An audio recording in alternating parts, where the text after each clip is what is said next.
Hello, welcome back to my channel where I read and review books I've read from a Christian perspective. And today I will be reviewing all of the books that I read in the month of March this year, 2026. And in the book of March, I actually read 2 nonfiction books in addition to 11 fiction books. So I will start by reviewing the nonfiction books. And as always, I will start with DNFs and move my way up to 5-star reads, except this month I had 0 DNFs, which is really great. However, I did have 4 1-star reads, so I probably should have DNF'd them, but whatever. I'll get on with this. So the first nonfiction book I read was Jella Letman and Her Library of Dreams by Katherine Paterson. And this was 2 stars. It was a 2-star read. And this is a really interesting biography because it was a picture book, but it's like, how many pages? 103 pages. 103 pages for a picture book. So that was confusing.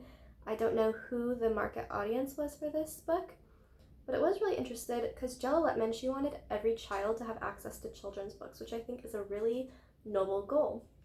However, I don't think that I would have liked Jella Letman as a person.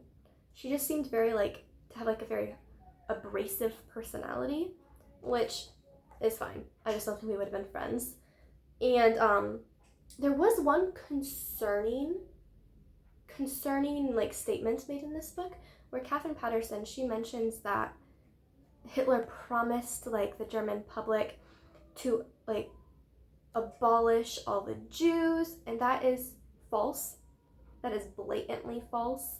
Most Germans weren't even aware of the terror and the horrors that were happening in these concentration camps. They weren't aware they had concentration camps. And of course there were some that were aware and fine with it, but the majority of the German public was not aware of that. So I thought that was a concerning quote to put in a children's book. A little bit of misinformation there. But anyway, now on to my second and last nonfiction book. That was Much May Be Done with Sparrows by Karen Glass. And this was, it says, a Charlotte Mason chapbook. It's just a little introductory into the Charlotte Mason teaching method. And this was really short. It was only 76 pages. And I really loved how it just seems to celebrate childhood and education in general. And it had a really huge emphasis on the child's character, their imagination, and cultivating a desire to learn, which was really something that I can appreciate, because instead of just being making them learn, it's cultivating the desire to learn, which will help them much more in the future in their life. And so it was really short, but it packed a punch. It did not have any unnecessary words. Did a good job of cutting all unnecessary stuff out. So that was really great. 4-star read. And now my favorite part, getting on to the fiction books I read this year. In the month of March. However, I do have to start with the 1-star books, unfortunately. So the first 1-star book I had was Third Girl by Agatha Christie. I had never heard of this book before. However, I like Agatha Christie, so I figured might as well give it a shot. It was $1 at my local thrift store. And this was so disappointing because the majority of this book, there isn't a mystery to be solved.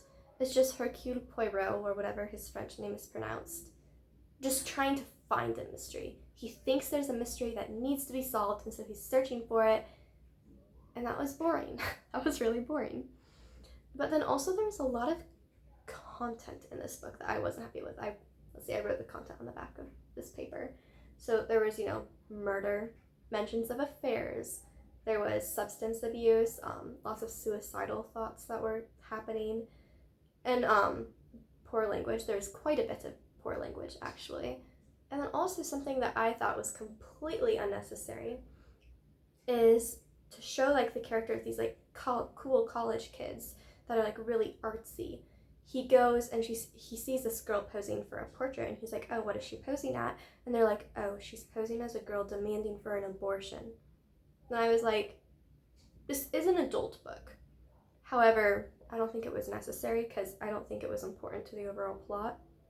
I think it could have been demanding for anything, but so I would definitely not recommend this. There are many other better mysteries written by Agatha Christie even. So skip this, read The Murder of Roger Ackroyd. That one's much better.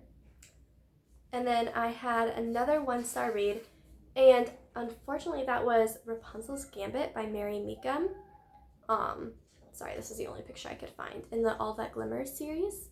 And I have heard such great things about Mary Meekum, and so I really wanted to like this book. This was the first book I ever read by her, but I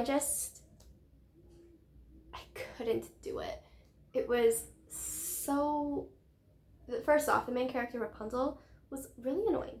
And she did have some character development, but not as much as I would have liked.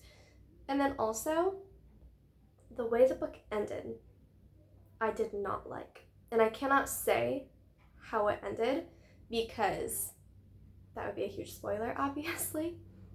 But yeah, the dragon part was not my favorite. So, 1-star read, unfortunately. And then going on is another dragon book that was 1 star, and that was Ember Gold by Rochelle Nelson. And this book just seemed really dark. Like, as I was reading this, I was feeling uncomfortable. Like, it wasn't super blatant, but it felt really dark for a Christian YA fantasy book. And not only that, but I was really confused as to what the plot even was, like what the overarching plot was. It was really confusing. I wasn't sure what the main plot thread was. And then none of the characters are super great. I wasn't rooting for them especially. This was also kind of a Beauty and the Beast retelling, and I didn't like that. And actually, these 2 books have one thing in common, so if you've read either one of these, you will know what the common thread is. That made me really dislike it and bump it down to 1 star. So I cannot give you any further information without spoiling it, but definitely a no from me. And I had one more 1-star read for the month of March, and that was To Defy a Dream, also by Mary Meekum, which is so disappointing. I've tried 2 of her books. I don't think I'm going to try another one, simply because both of them were 1-star reads. But this was a shorter book too. The cover is beautiful, which is why it's so disappointing I didn't like it. But in this book, there was the big no communication trope where, like, they have to keep it a secret, but it's not really explained why they need to keep it a secret. Like, this information they need to share. Which means that nothing is ever communicated, and the plot would have moved along so much faster if they had communicated. And I do not like that trope, so I was very unpleased with that.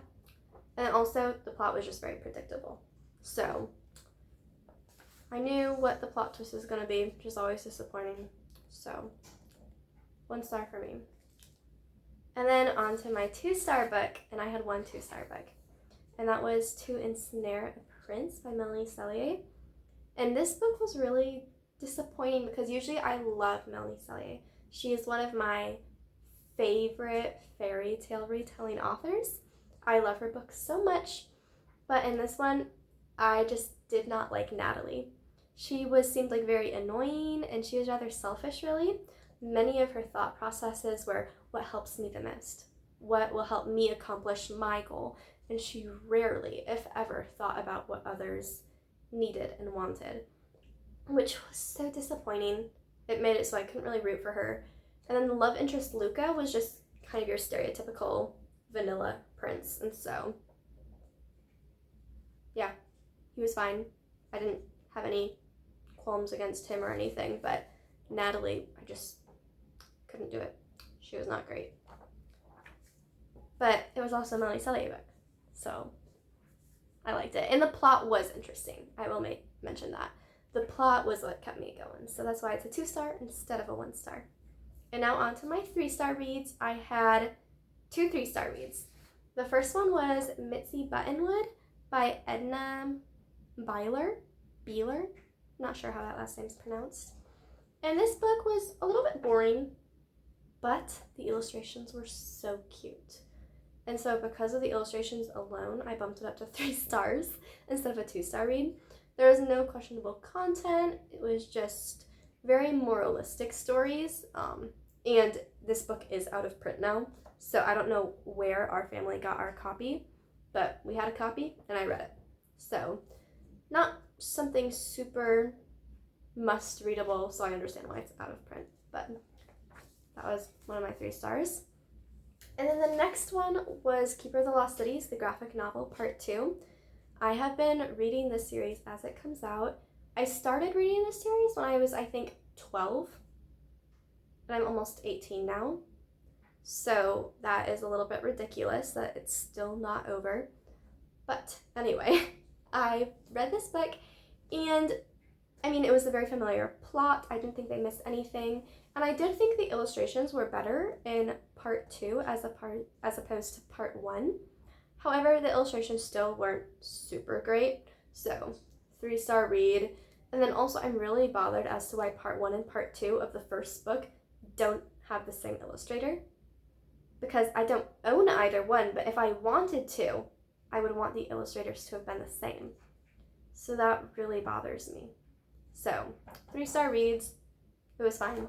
People who like graphic novels will like it. So that was that book. And now I can finally go on to my 4-star reads. And my first 4-star read was a reread, and that was City Spies by James Ponti. And this book was just so fun, okay?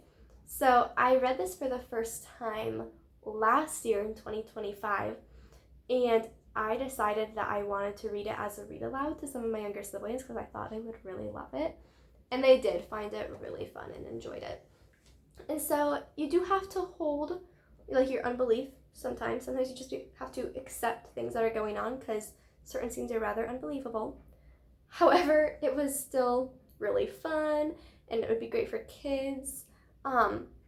However, in this book, I do think, in this book, there's one scene where they're in the catacombs, and that could be disturbing for young kids, especially since they do come across a mass grave, which are quite frequent in the catacombs, apparently. And so that could be disturbing for younger readers, so I will mention that. But overall, super fun 4-star read.